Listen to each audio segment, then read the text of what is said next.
রাজনৈতিক লড়াই। আর মাত্র কয়েকদিনের অপেক্ষা, আগামী ৪ঠা মে খুলবে ভোটের বাক্স। জানা যাবে নবান্নের ১৪ তলায় কে বসছেন। ফল ঘোষণাকে কেন্দ্র ঘিরে রাজনৈতিক মহলে যেমন জোর জল্পনা কল্পনা চলছে, তেমনি তার রেশ পড়েছে পূর্ব বর্ধমানের মিষ্টির দোকানেও।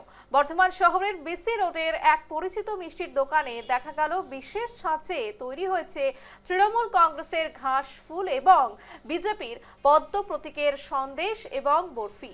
ট্রের পর ট্রে সাজানো এই রাজনৈতিক থিমের মিষ্টি ঘিরে কৌতূহল বাড়ছে সাধারণ মানুষের মধ্যেও। প্রতিটি মিষ্টির দাম রাখা হয়েছে মাত্র ১০ টাকা। এবার পূর্ব বর্ধমানের থেকে ছবি উঠে গেল এবং একেবারে মিষ্টির পাতেও কিন্তু রাজনৈতিক ছাপ।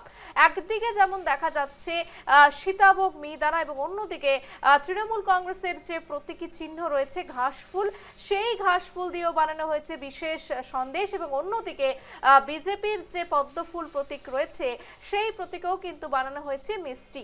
এবং এই যে ছবিটা উঠে আসছে পূর্ব বর্ধমানের বিসি রোডের একটি মিষ্টির দোকান থেকে, সেই ছবি উঠে আসছে। আগামী ৪ঠা মে একেবারেই পরিষ্কার হয়ে যাবে যে কে দখল করতে চলেছে নবান্ন কার দখলে যেতে চলেছে, সেই ছবিটা কিন্তু পরিষ্কার হয়ে যাবে। কিন্তু তার আগেই কিন্তু পূর্ব বর্ধমানের শহর জুড়ে মিষ্টির পাতে দেখা গেল রাজনৈতিক চর্চা।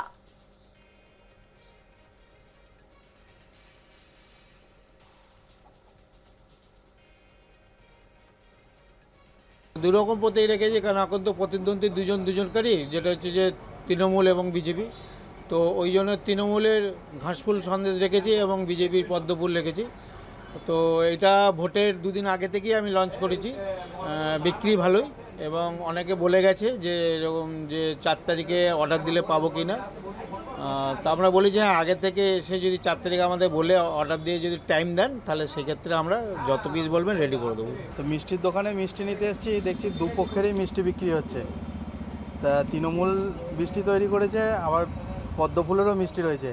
আমি দুটো মিষ্টি দেখে নতুন দেখে দুরকম মিষ্টি বাড়িতে নিয়ে যাচ্ছি, যে যেটা পছন্দ করবে খাবে। এরকম মিষ্টি দেখে আমার তো নতুনত্ব খুব ভালোই লাগলো।